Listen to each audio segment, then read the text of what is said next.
Hey everyone, welcome to our History of Gin According to Cocktails. I'm Amy from Seattle Cocktail Club, and we have a really fun event for you tonight. You probably got really excited when you went to Navy Strength and picked up your cocktail kit.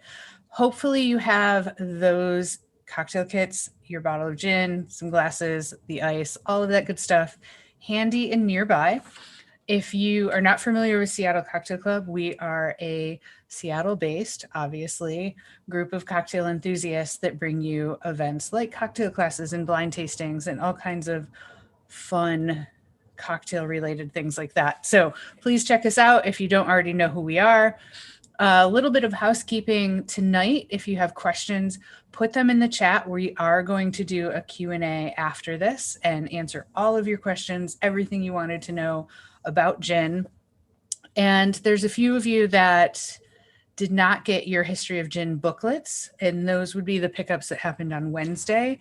That happened because they came in a little bit late and we didn't even realize we were missing them. So if you didn't get the booklet, you can shoot us an email. We can arrange for you to pick it up either at Navy Strength or our headquarters in Ballard.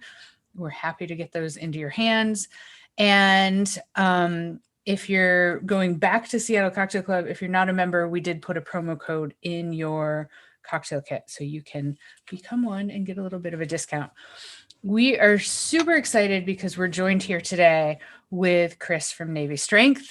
I know that you've all been to Navy Strength now because that's where you picked up your kits, but you might not know this. They were the winner of the Best New American Bar in 2019. I believe.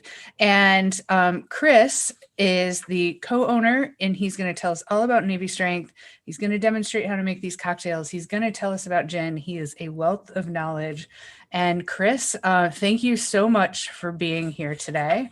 Welcome to Seattle Cocktail Club virtually. Thanks for having me virtually. And I am going to let you take it from here. Cool. Thanks so much.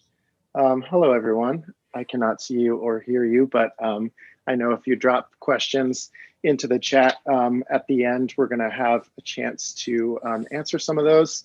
And the questions that we get from these are always super compelling and really fun.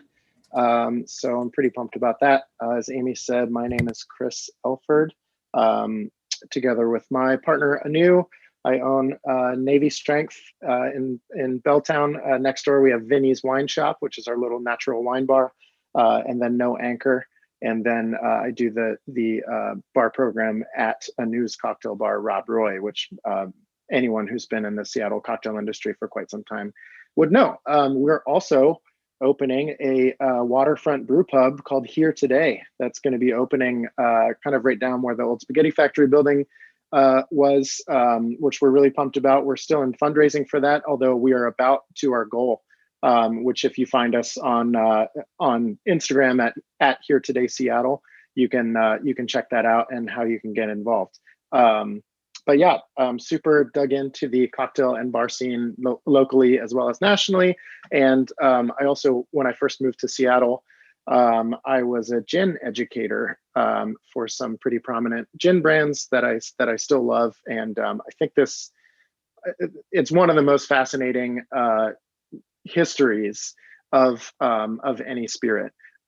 So we're gonna jump right in there. I think we should make a drink first because occasionally we get going on classes like this, and 5 minutes later, people are like, "Man, I'm pretty thirsty."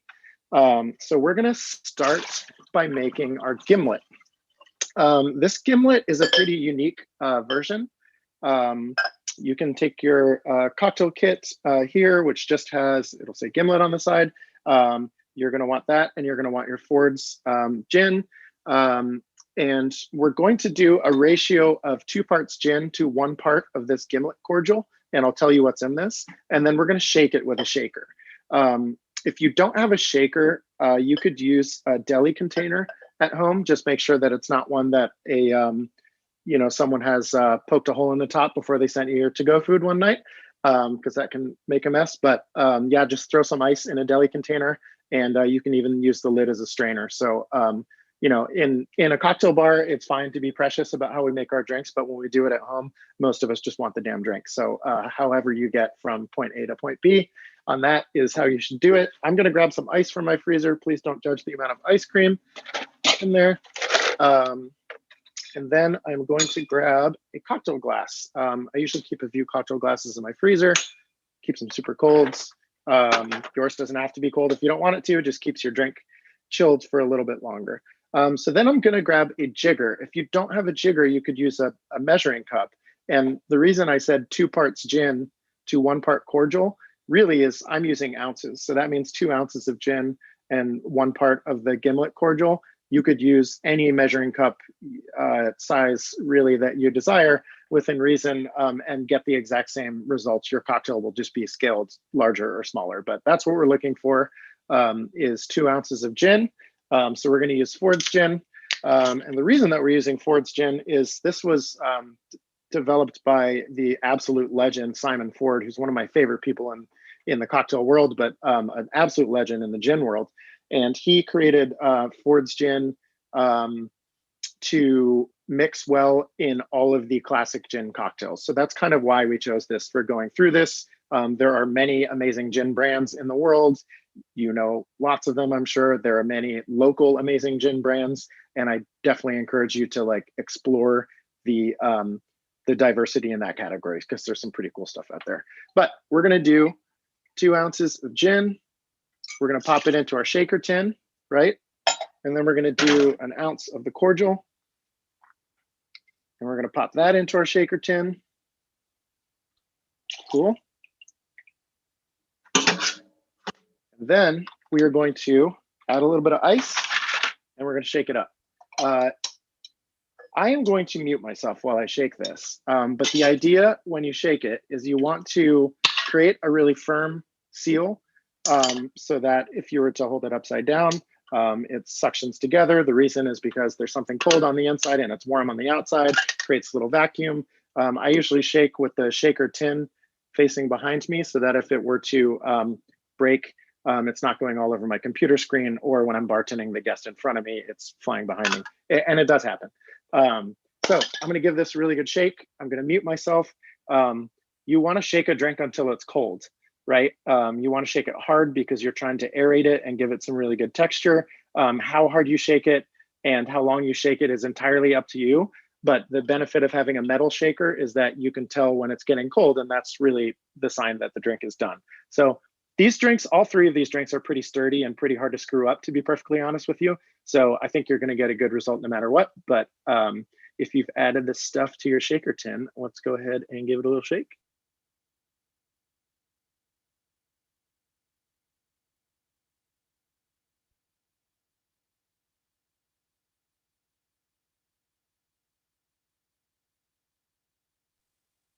Cool, all right, we shook a cocktail. Now we have something very cold in here. If you look in it, there's probably a lot of foam in your shaker tin. I'm going to take this and I'm going to strain it into my cocktail glass. So I have a Hawthorne strainer. You could use any type of strainer that will get most of the ice out. You see a lot of bartenders will use a fine strainer in addition to their Hawthorne strainer, which gets out all those little ice particles. That's something that I do at the bar if I make a drink for you. But once again, when I'm at home, the fine strainer sometimes for me is just one extra tool to clean. And usually when I'm making a cocktail at home, I just want a damn cocktail. So that's what's happening here. We're gonna use this dehydrated lime and we're just gonna pop it on top. It's gonna float on top of the drink. It's gonna look just like this. And I'm going to take a sip of this just to make sure it tastes good.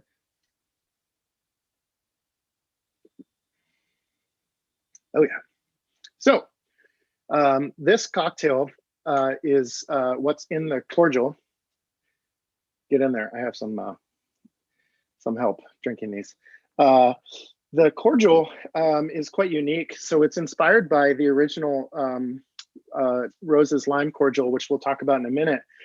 But this is the base of it. The liquid is leftover Riesling from our wine bar. So we take Riesling and we take our lime shells after we juice our limes. So we just have an empty dried lime, basically. We throw that in the Riesling, we cook it. We add sugar and we add acid, citric acid, to basically make the equivalent of a cordial. And then we bottle it. You can fortify it If anybody wants that recipe, I'm happy to share it. It is impossibly easy to make, and it's freaking delicious. You can use any type of white wine to make it. I just happen to be a complete Riesling freak, so that's what we use.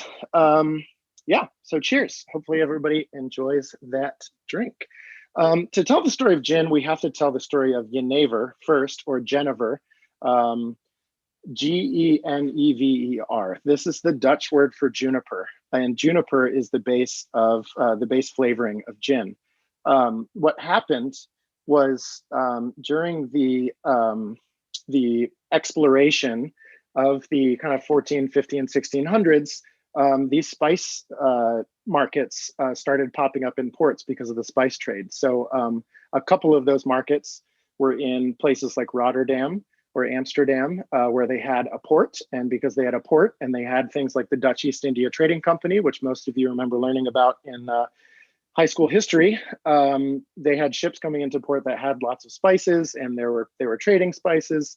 And those spices, including juniper, ended up going into alcohol as a flavoring agent. So they took what was essentially maybe a little bit more similar to whiskey, actually. The Dutch called it malt wine, but they ended up making an infused juniper spirit.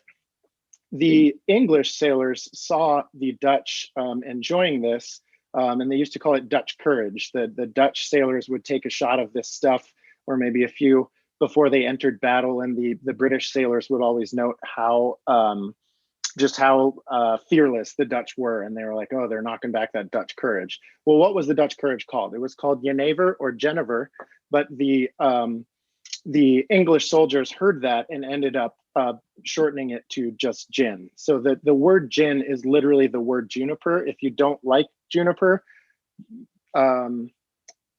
you don't like gin, probably. You know what I mean? And I think that like there's varying qualities of gin. So a lot of people think that they don't like juniper, or they think that they don't like the juniper quality, but they've never had a good version of it. When I was a gin educator, I would always ask bar staffs when I was training them, who doesn't like gin? And always a few hands would shoot up. And as just like a fun exercise, I would be like, let me guess, someone's parents were out of town in high school. Oh yeah.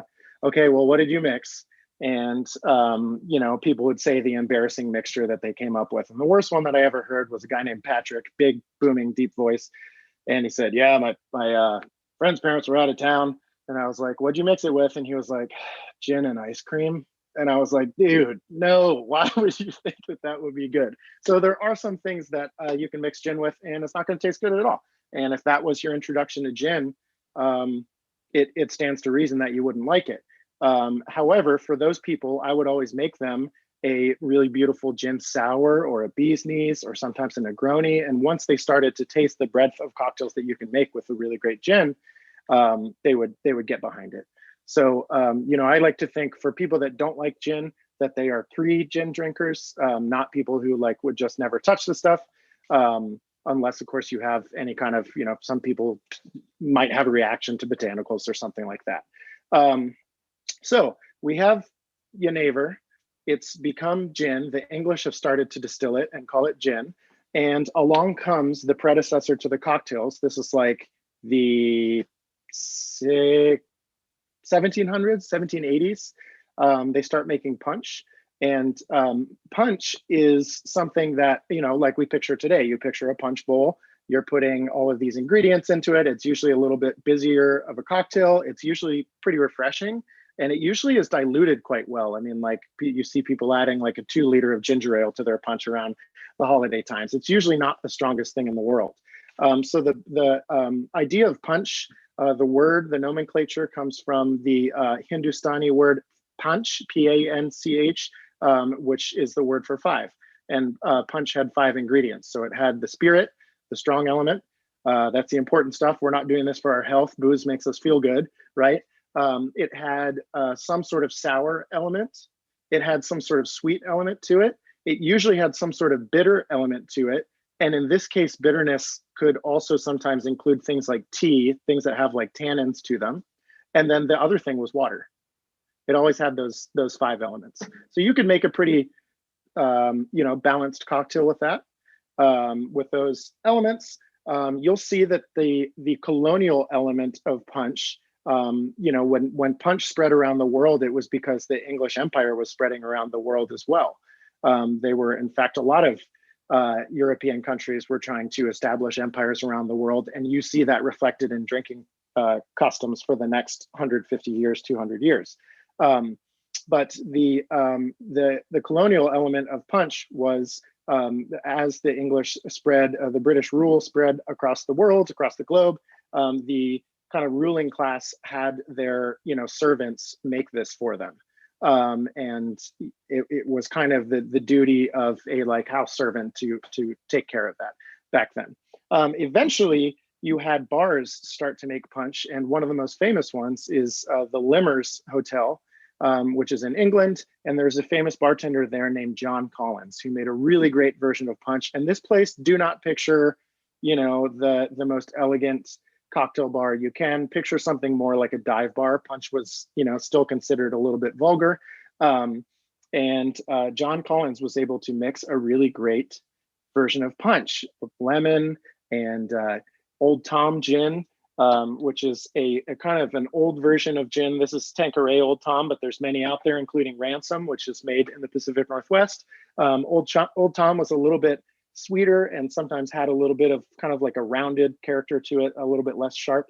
But ultimately, because John Collins was using Old Tom gin, the drink got, the name of the drink ended up being the Tom Collins, which if you've been to a cocktail bar and had a Tom Collins before, that's basically just boozy lemonade. It's gin with fresh lemon, simple syrup, and then a little bit of soda water. It's one of the most delicious drinks on the planet. And one of those drinks that's like almost impossible to screw up. The cocktail comes out of punch. So like cocktails are sort of bastardized a la minute, meaning made in the moment versions of punch. The most famous one that most of us know as the OG cocktail was the old fashioned, right? And the old fashioned was, it was a pretty crude thing back then, but basically there was lots of winking going on in the beginning days of cocktails. People would take their bitters, which was medicine, right? They would be like, oh, I need a little bit of my medicine. And then they would be like, well, let's, strengthen it a little bit. So then they'd add some whiskey to it. So now you have whiskey and bitters, but now that just tastes like bitter, strong whiskey. So they would add a little bit of sugar to make it taste a little bit better. And then finally, they would add a little bit of water to it. And that is the recipe for the original cocktail, which eventually people started, mutating into other drinks. They made the fancy cocktail, they made the improved cocktail. And eventually you had people going into a bar, ordering a cocktail, and the bartender would say, I make a really great fancy version of the cocktail. And they would say, I just want an old fashioned cocktail, which is how we got the old fashioned, right? So we're making a la minute mixtures. The Gimlet is one that came about again because of colonial rule. So the British Navy required that their sailors had a ration of gin. It eventually became a rum ration in certain parts, which is another kind of like story altogether. But you had gin being served on board ships. And in fact, I have a bottle here of Plymouth gin that says Navy Strength on it. And Navy Strength was the, aside from being the name of my cocktail bar, Navy Strength was the strength that the gin needed to be, or that the rum needed to be brought on board the ship. If you spilled it on the gunpowder would still light, right? We have a bunch of drunk sailors, just make sure that we can shoot the ship next to us. So they had this daily gin ration, and then sailors were also traveling, around the world, around the equator, traveling to India, and they were getting scurvy on board the ship because they didn't have enough vitamin C. So they needed to take citrus, because vitamin C is something that keeps scurvy from troubling you. So eventually the Rose's Lime Cordial company, which is still if you go to QFC or the liquor store in pretty much any, or the equivalent in any state in America, you will be able to find Rose's lime juice and probably Rose's grenadine. One of those two products, in my opinion, is worthwhile, and one of them is trashy sugar water. But everyone has their thing. So if that's your thing, enjoy it and tell me to shut up. But Rose's lime juice was basically a sweetened, you know, a sweetened version of lime juice and sugar, in addition to making things taste really good. If you put enough sugar in something, it also has a preservative quality. We've all seen, you know, a simple syrup go bad, or carbonate, or something like that. But if you put enough kind of fortifying agents into a sweet mixture, you can fortify it for a journey, like a journey at sea. So now you have this sweetened lime cordial, you have gin, and they're drinking both of those things together. It didn't take too long for someone to be like, hey, two birds, one stone. And that's how the Gimlet was born. So the Gimlet is happening in, Rose's Lime was created officially in 1867. So the Gimlet's happening around that time, at the end of the 1800s, at the end of the 19th century. We're going to pause again. Hopefully you were able to enjoy your Gimlet.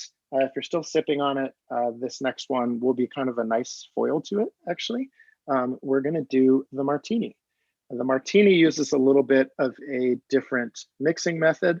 We'll go over that. I'm gonna teach you how to make the drink first, and then we will go into what makes the martini, what makes a good martini, and why everybody disagrees about basically those two things.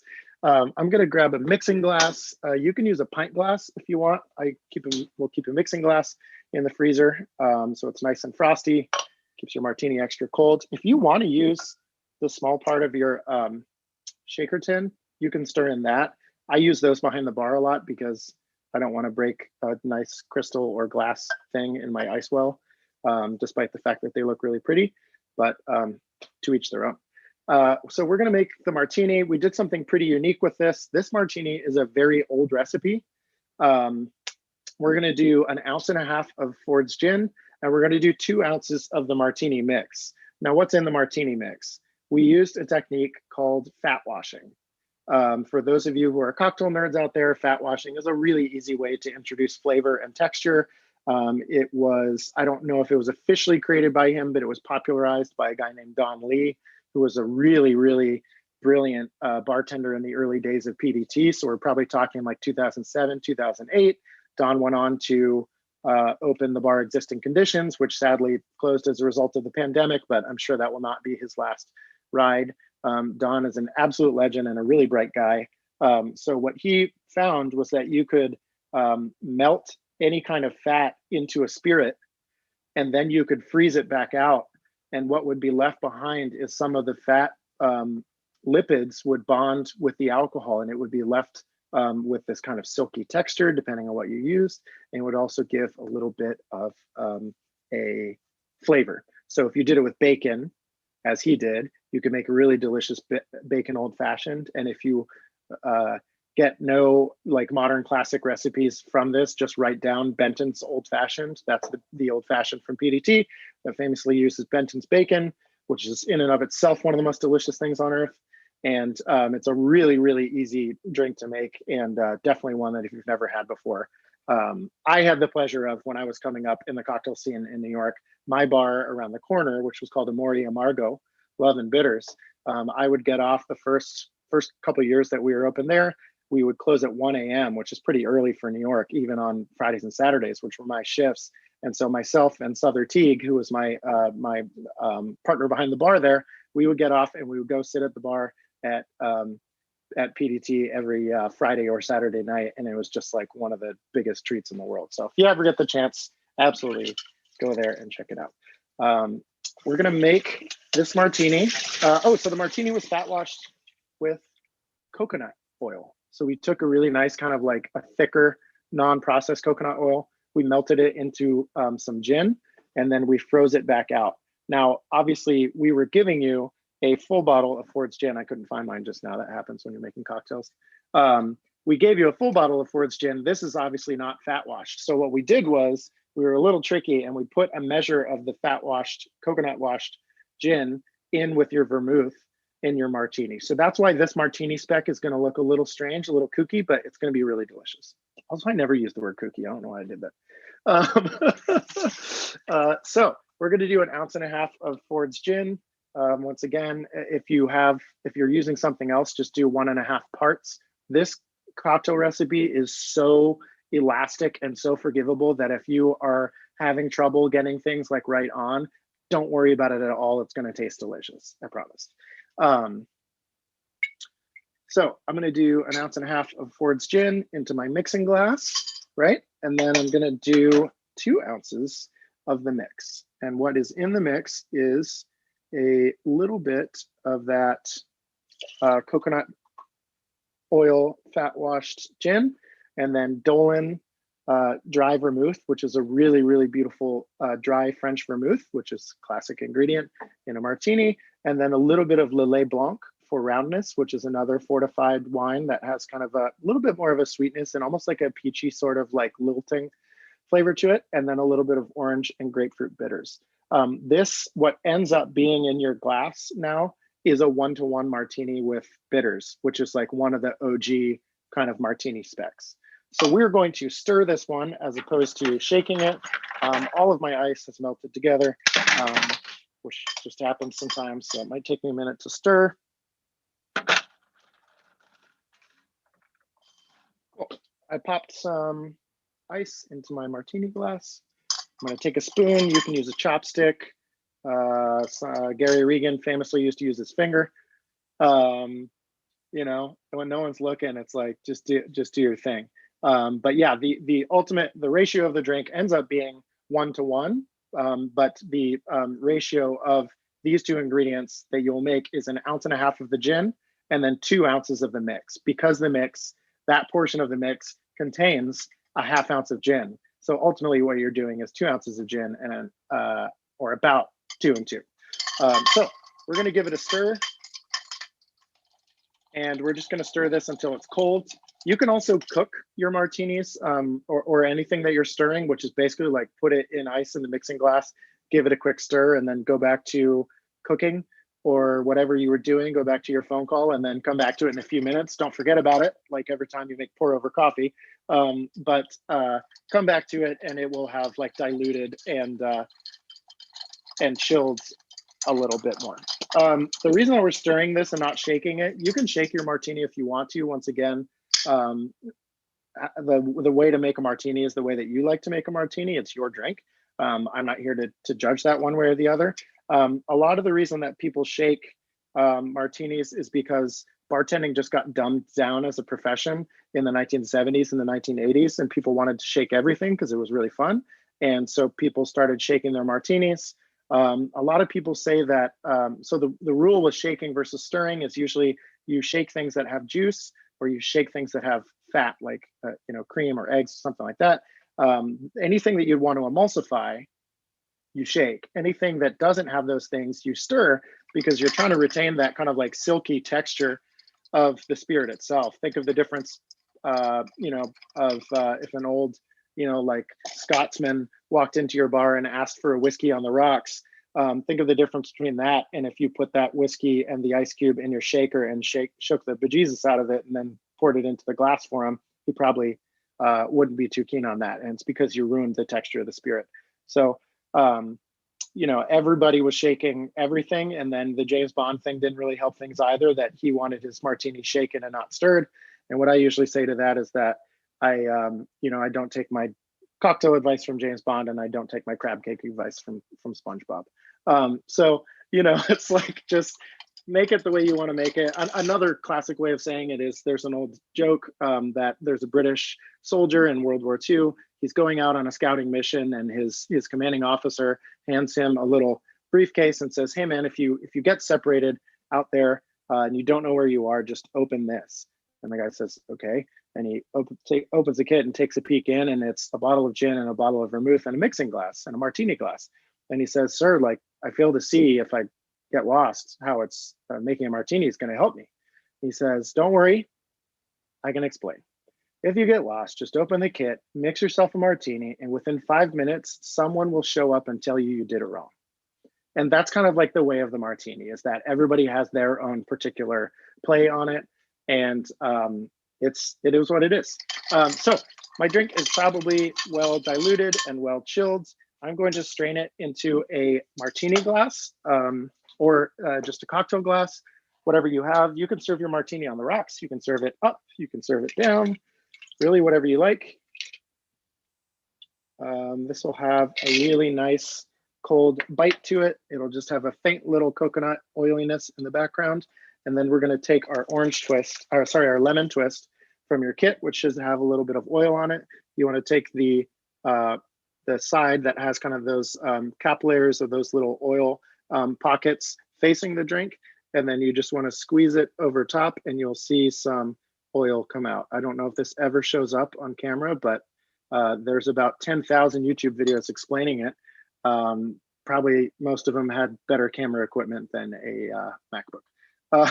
But anyways, this is a martini, a 1-to-1 coconut fat washed martini. Hell yeah. So let's talk about the evolution of the martini. Since that's the most famous gin cocktail, it started with a drink called the Martinez, which was, around the 1880s. The Martinez is gin, sweet vermouth, and Maraschino Liqueur. Sometimes you'd find orange bitters in it. Maraschino Liqueur is a liqueur made from Marasca cherries. It's not maraschino cherry, the bright orange, pink, red maraschino cherries, which if you've ever seen like how it's made on those things, you'd never eat one again because it involves formaldehyde. But maraschino has a really kind of wild flavor to it.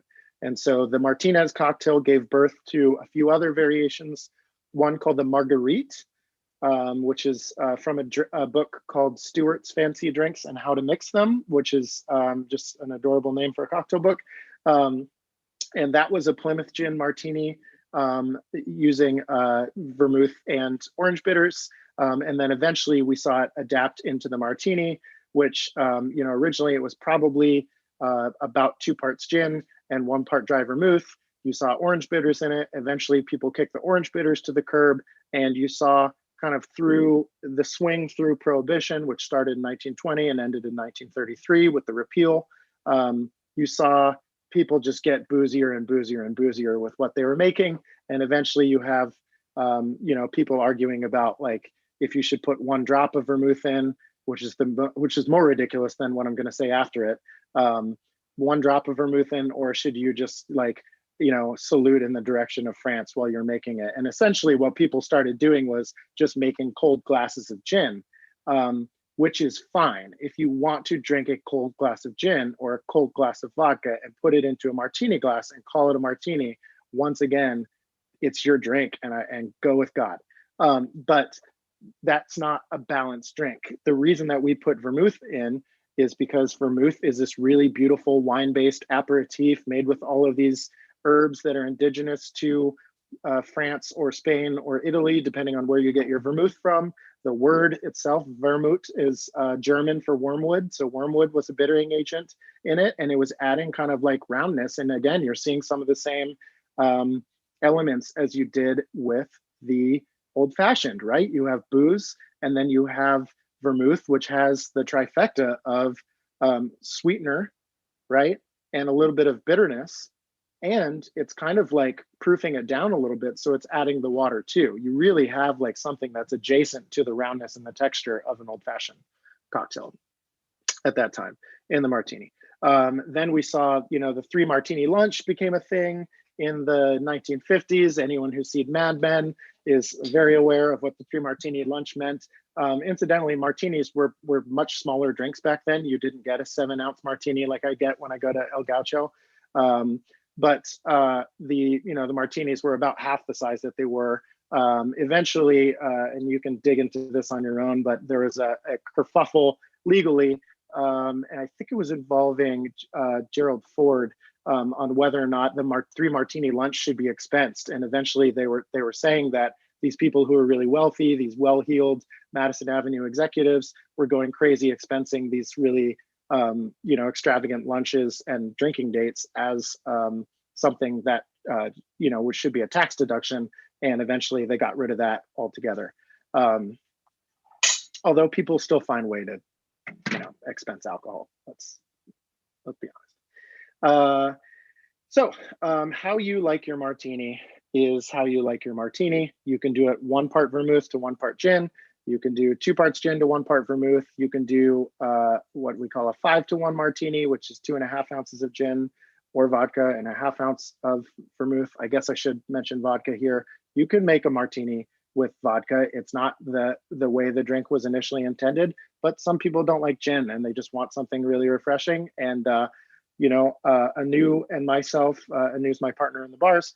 You probably all know who Anu is, but more than you know who I am. But we used to go, our guilty pleasure was we would go to the Met and we would get a steak and a tableside Caesar salad and shaken dirty vodka martinis. And it was like the ultimate guilty pleasure for us. So like, I'm there with you. Eventually, after the martini, we have the Negroni becomes a thing in 1919. So just in time for Prohibition, a bartender makes this cocktail for a guy named Count Camillo Negroni, which Count Negroni is like the coolest name of all time.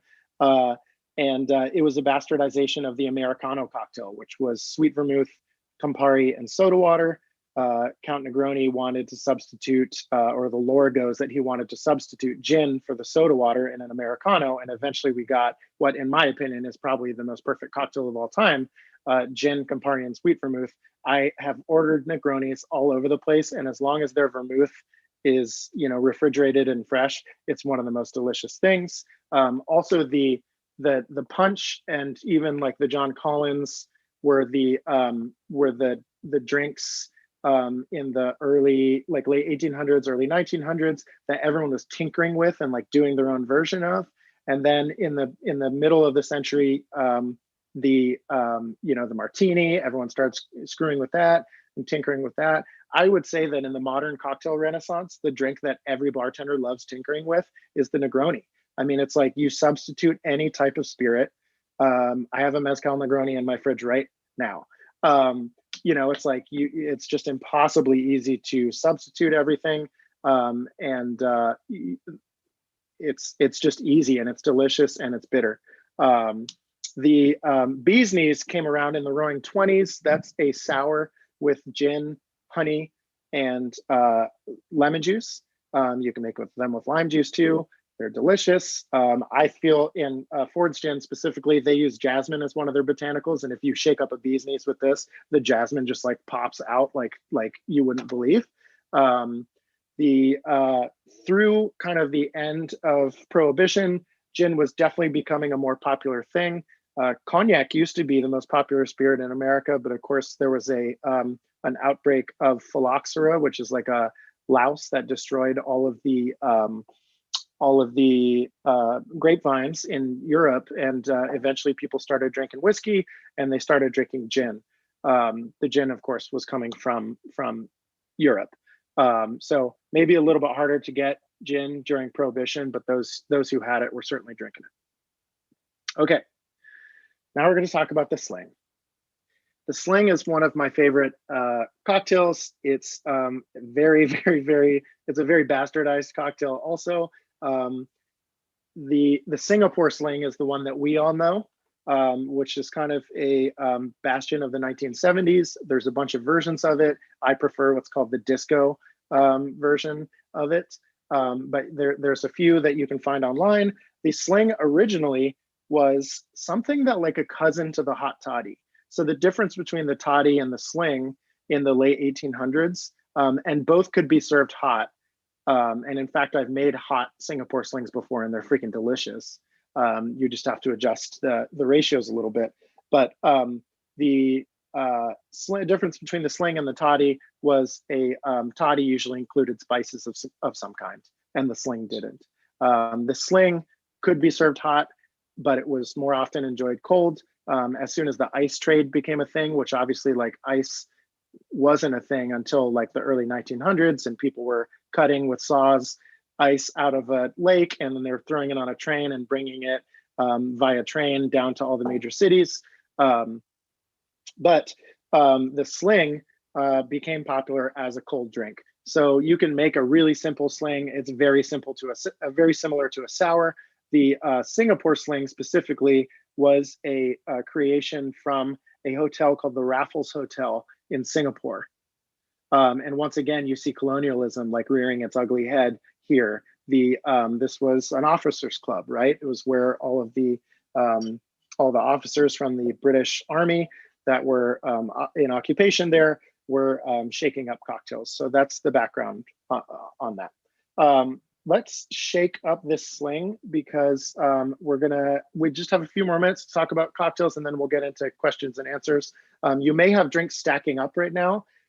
Pro move, the martini is not gonna like be damaged at all if you just put it in a container and put it in the fridge and save it for later. It'll even keep until tomorrow.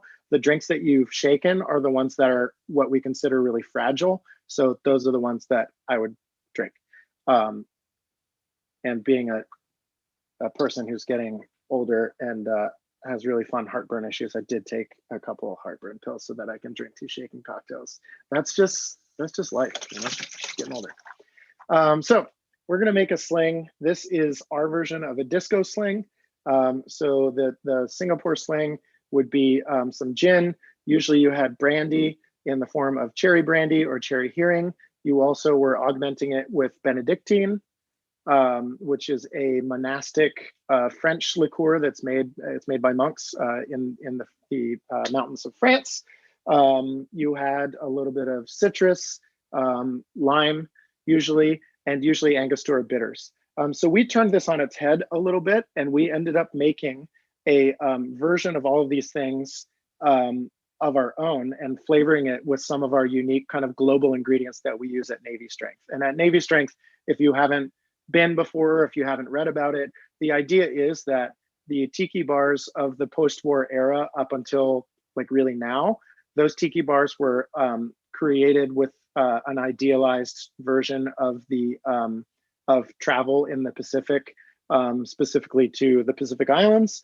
It was kind of this idealized, romanticized, white male patriarchal gaze. And that's why you see scantily clad women who are obviously, of course, always beautiful and always are just waiting for a white sailor to take them away from all of this. Those are kind of some of the classic tropes. So what we did at Navy Strength is obviously that's not the party we're trying to throw in 2021. So what we said is, well, today we can actually travel to these places and see what they have going on. Instead of us telling them, they can tell us what they think is delicious, and then we can make drinks inspired by that and celebrate these like real people, real cultures, real places instead of an idealized version of it, right? So this features some really cool Southeast Asian flavors, and we do a travel menu at Navy Strength. So we've done a Philippines menu, an India menu, a Peruvian menu. We've done a Nordic menu, a Moroccan menu, a Oaxacan menu. We're about to do one called the Great American Road Trip, which is just celebrating immigrant populations in America and like the flavors that they bring with them. And this is the Sling. So we're gonna do the exact same version of this, the exact same ratio that we did for the martini, but we're gonna do it with the Sling instead, which means we're gonna shake it. So into my shaker tin, again, which I've just rinsed out a little bit, I'm gonna do 2 ounces of the Sling mix, which features fresh lemon juice, apricot galangal, which is kind of a cousin to ginger that's really delicious and really craveable.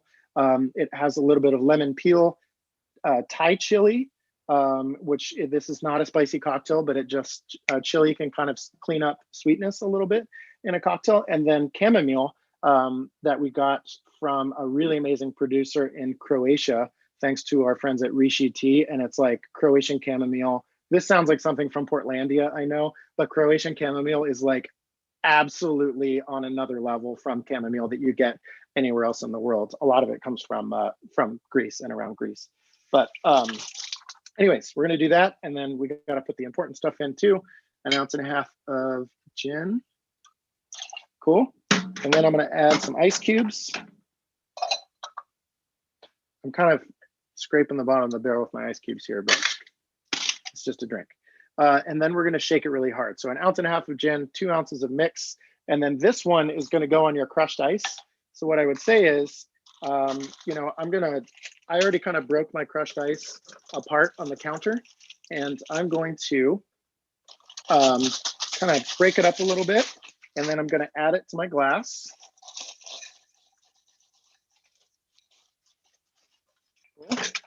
And keep in mind that this ice is very wet. It has a lot of like texture to it. There's lots of little water particles on it. So I don't want to shake this very long. I just want to shake this enough to wake it up a little bit, right? So I'm going to give it a really quick shake, and then I'm going to strain it over my crushed ice.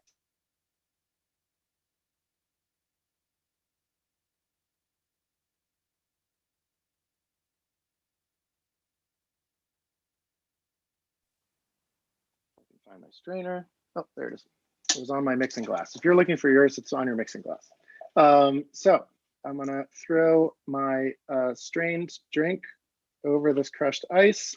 I was always taught when I was coming up in rum bars that you should always put fresh, kind of like untouched by the cocktail crushed ice on top.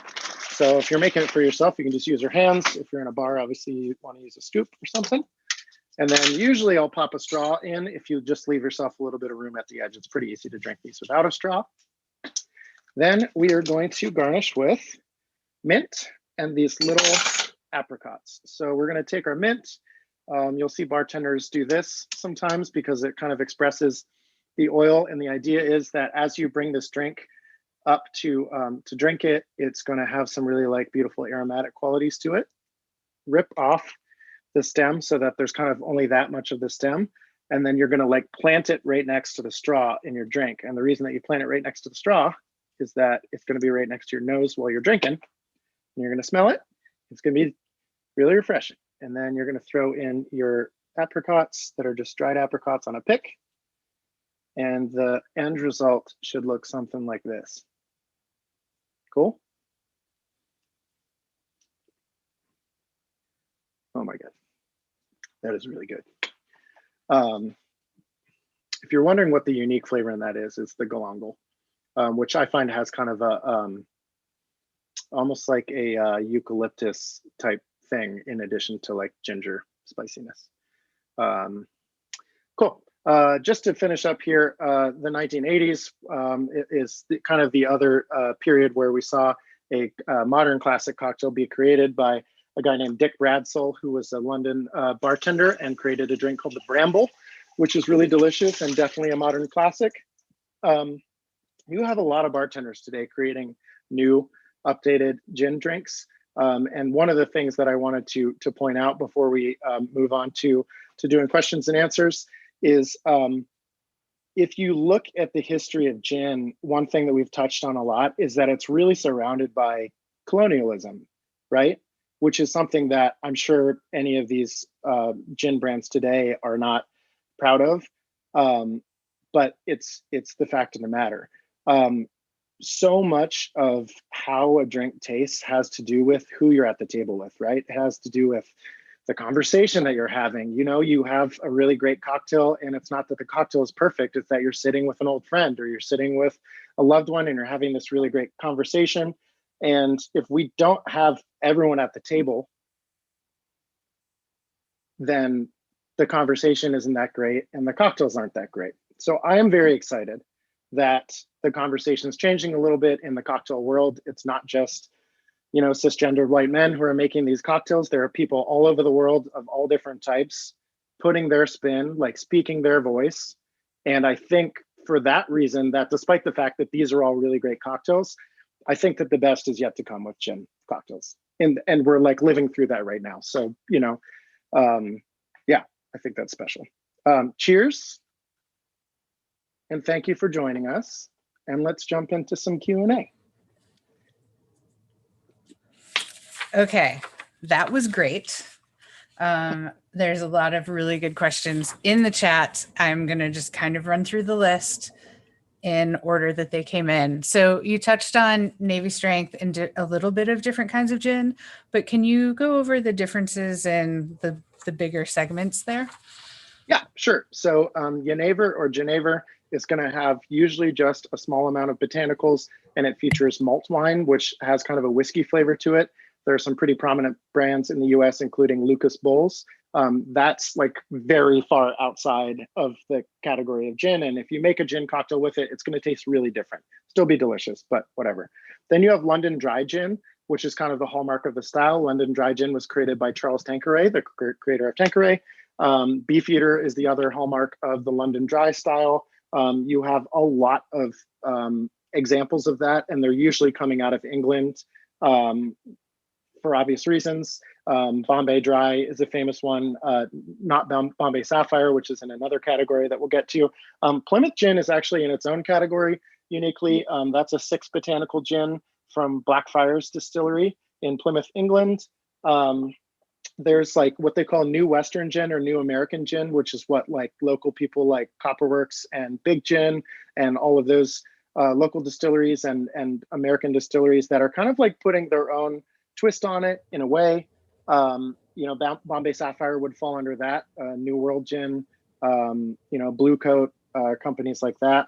And that's kind of a catch-all for everything else. London Dry, Geneva, Plymouth. Yes, that's all I can think of right now, although maybe something else will come to me. All right. So this came up with the first cocktail. So somebody's been waiting a long time for this question. But okay, when you're shaking the cocktail, does the size or the amount of ice in the shaker matter to you? The size and the amount of ice in your shaker absolutely matters, and so does the technique for shaking. The main things that I can tell you is it's all about achieving a perfect, the ice is doing a few things, right? It's aerating, it's creating texture, it's melting, it's creating dilution, it's adding water. So it's aerating, it's adding water, and then it's chilling. Different ice is going to be better or worse at any of those things. If I shook my drink with crushed ice, it's going to add a lot of water and not a lot of chill to it because crushed ice doesn't have a very big thermal mass. If I made one giant ice cube in my freezer, something like, oh yeah, there's one in there. Something like one of these, if I shook a drink with this, it's going to get really good texture because it's going to be like a piston that's just like frothing up the drink. It's going to get it really cold because this is a very hard, cold ice cube, but it's actually going to dilute a little bit slower. So if I shook a drink with that, I might be more inclined to serve that either with a lengthener like tonic or soda afterwards, or I might serve it just over ice so that it can continue to dilute. If you want to read and learn more about ice, I mean, like Camper English, one of my favorite writers, has written about it just ad nauseum, how to make really good ice and kind of like what the benefits of it are. Liquid Intelligence by Dave Arnold, The Bar Book by Jeffrey Morgenthaler, like all of these books touch on the idiosyncrasies of those. And if you want to reach out to me on Instagram, I'm happy to talk to you more about it on there too. At Chris Elford. There were quite a few. Can you share the recipes? We've already got them. We're working on the email as I speak right now. So yeah, the recipes will go out to everybody after this via email. Let's see, different types of gin. What flavors of ice cream are in your freezer? Oh my gosh. I have, they're both Tillamook. I got some mint chocolate chip and malted mousse shake, and neither of them would go well with gin. But if I had to, probably the mint chocolate chip. Okay, but you've thought about it. That's the best part. I just thought about the Lime Cordial, is it just lime juice and sugar, or are there other ingredients that are in there? It's kind of like what I would consider expired lime juice, like something that I wouldn't shake up in a daiquiri behind the bar. So it's an outlet for that. It still has acidity, but it's a little bit more bracing than a fresh lime. And it doesn't have quite that like equatorial tropical lean to it that fresh lime juice has. So I use usually old lime juice, old Riesling. Well, the sugar, it doesn't matter if that's old or fresh, but and then I use like the lime shells from juicing, and we just throw them all in together and heat them, and then we acidify with citric acid. But I can share that recipe. It's if you have the acid to use at home to make it, then it's pretty easy. But also just look up like lime cordial recipes, and there's like a bunch of them online. But essentially, it's sort of like a predecessor to sour mix in a way. Cool. Kind of. Yeah. Someone wants to know, do you have any bartenders or bars that you'd especially like to highlight from underrepresented makers or creators? Bartenders or bars, are they asking locally? I'm guessing, specifically, or they're asking locally, but it Yeah, doesn't say. yeah. I mean, like, things are changing a little bit. I mean, like the craft cocktail world has like a little bit of a whiteness problem, to say it gently, the same as the wine world and the craft beer world. And essentially, like white people drove these things forward in like the late 90s up until now. And they forgot to ask what other people wanted. And now, what some people are doing is doubling back and trying to bring people with them, which is good, but also we need to remember that the people that aren't here with us haven't just been doing nothing and waiting for us to like ask them if they want to learn about craft cocktails. They've been doing their own thing.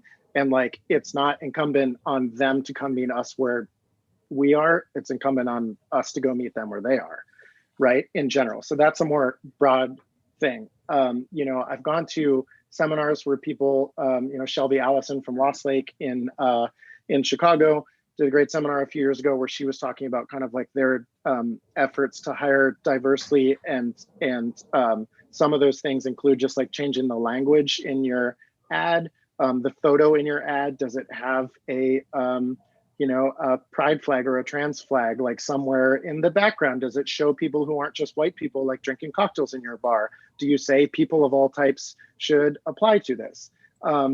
But you know, like my partner in Navy Strength and No Anchor is an immigrant woman of color, Anu Apte, and she's been doing it in Seattle for a really fucking long time. And she, excuse my language, but, and she's never asked for, you know, like any recognition for that side of things. But like the matriarch of the Seattle cocktail scene is a woman of color, you know?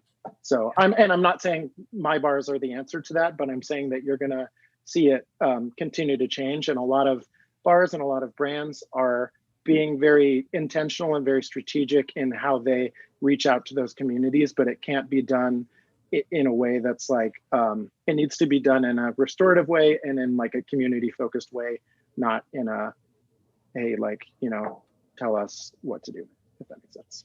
Yes. Someone wanted to know if the history of gin, how it compares to Aquavit. If you know that, that's kind of a... Yeah, so Aquavit is, I mean, it literally means water of life. Aquavit is kind of like the Scandinavian cousin of gin, and they traditionally are made in two different categories. One is predominantly flavored with caraway, which is obviously a very different flavor from juniper. And then the other is predominantly flavored with dill. They are botanical spirits. They have a Nordic history, so like they are kind of popular in Seattle. And it was pretty much the same thing. You had people drinking spirits, and then you had like a farm, and you had things that, I mean, everything that we don't eat. This is before refrigeration. I mean, obviously it's cold in Scandinavian countries, but before refrigeration, we were pickling, we were preserving, we were infusing into booze, and that was how we were like getting every last bit of use out of all of these ingredients. So go anywhere that has a history of distillation, and if their raw ingredient didn't taste that great and it was just a distillation of grain or potatoes or something like that, I mean, the French have no equivalent of gin or aquavit because they were making like baller ass delicious Armagnac and cognac. But you know, you'll find herbal things. So I would put Amaro in the same category. You have alcohol, you have herbs in your backyard, including bittering herbs. Let's put them all in there and infuse it and make something delicious.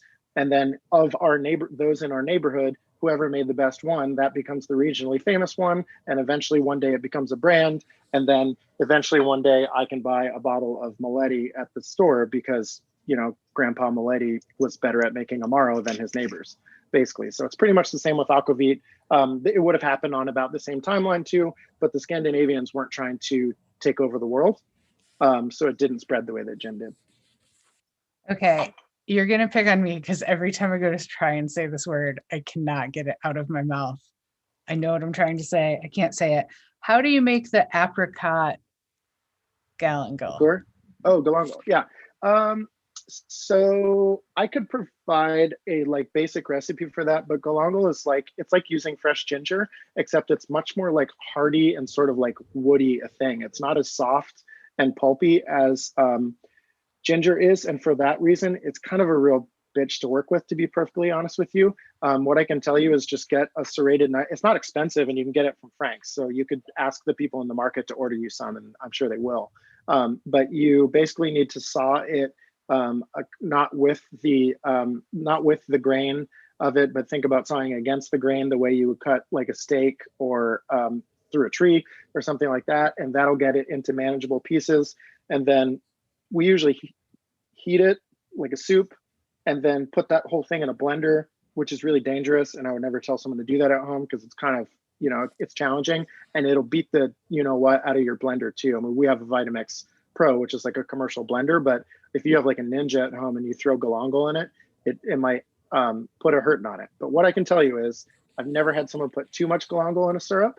So what I would say is, if you wanted to make this, just get a good recipe for any kind of like fruit syrup. Do chopped up galangal, dried apricots, peel a bunch of lemons and put the peels in. And then if you want to put a little bit of a cut up chili in there, you can do that. If you want to put chamomile in there, you can do that. What you want to do is heat all of those things and then blitz them together in a blender, run them through a strainer, and then add your sugar, and you will end up having like basically a fortified liqueur. So, if you're trying to do it and you need help, let me know. But we shoot from the hip the first time with all of our syrups. And it's just about like, did X ingredient show up the way we wanted it to? Yes. Then stop thinking you've struck gold. If the answer is no, then do we use time or temperature or pressure to get more of that thing out? Because sometimes it's an expensive ingredient. So those are the three methods: time, temperature, and pressure. Once again, pick up Dave Arnold's book, Liquid Intelligence, which talks a lot about flavor extraction.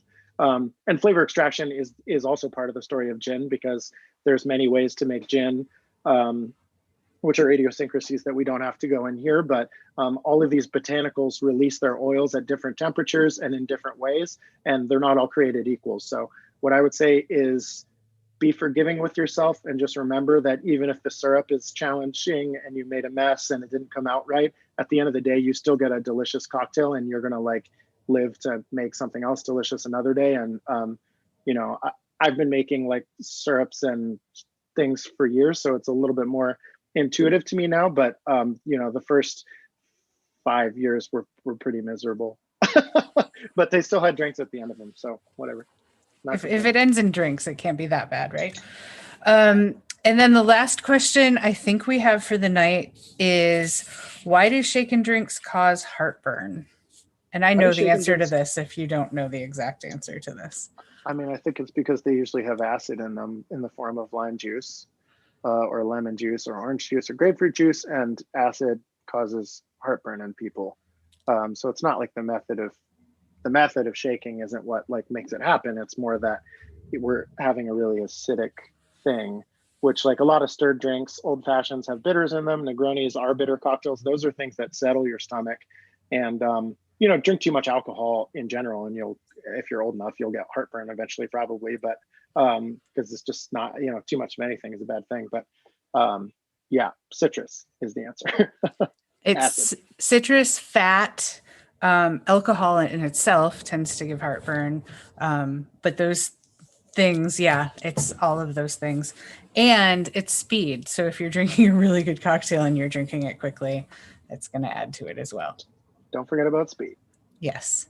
So I think that's it for the questions. Cool. I'm going to give it like 10 seconds. Again, we're going to email everybody with the recipes for tonight. If you are a Seattle Cocktail Club member, we are going to do a post-class happy hour. So as you're drinking those drinks, you can join the happy hour on Discord, and we will see everybody in there.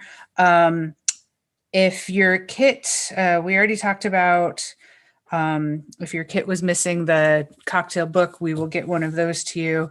If you go through your bottle of Ford's, this is a good bottle. There's more that you can pick up. Downtown Spirits, Total Wine, Bevmo, it's pretty easily available. Downtown Spirits will deliver it right to your door. Again, we would love for you to join us and become a Seattle Cocktail Club member. We have plenty of other classes coming up. We'd love for you to join us again, Chris. This was super great. Heck yeah. We would also love for you guys to go out and go to Navy Strength and order drinks and do all of that fun stuff. And that said, do you have any final thoughts, Chris? Final thoughts. I was like what was Jerry Springer sign off? Take care of yourselves and each other. Yeah, but I'm That's all we getting can hope for. I'm getting a little scary right now, or scared because we just turned it into Springer. But before we go all Springer on them, I did miss a question and I just got called out for it. Somebody asked about glass shapes for gin cocktails, and somebody else asked if there's any local gins that you're interested in. For sure. Glass shapes, like glass types. Yeah, like how you serve up your gin Um, cocktails. when I drink them at home, I usually put things on the rocks because I don't drink drinks as fast. I tend to walk away from them and forget about them because I'm doing 100 different things. So I usually make my drinks on the rocks and just use usually a smaller like rocks glass, sometimes something that's kind of fluted. So these are just like little water glasses or like sort of like spirits glasses, but I'll make like a pretty small version of them and just put one or two ice cubes in them, and that's just perfect. So I like these. This scale may be kind of skewed because my hands are really giant, but anyways, those are like probably like 6-ounce glasses up to like 12-ounce glasses. And then local gins, I mean, both Big Gin and Copperworks are making just really, really, really lovely products, and they're lovely humans. Big Gin is made kind of right on the canal, kind of next to the Ballard Bridge, and then Copperworks is made down on the waterfront. I don't know if they're doing tours right this second, but you absolutely owe it to yourself to like make a field trip and go down there and talk with them about botanicals and talk with them about gin production, because not every city in America has somebody that's doing something that special, and we are lucky to have more than one, doing something that's really amazing. So I would say go, learn from them, and then give them all your money and tell them I sent you. Speaking of giving places our money, can you tell us when Here Today is going to open? Yeah, so we're about 2/3 of the way through our fundraising, which again you can find out through the Instagram page at Here Today Seattle. We're going to do about a 9-week build, and so it should be open. I would say July is a really safe bet on when it should be built and open. But we are going to have cocktails there. It's going to be a really, really, really unique cocktail program.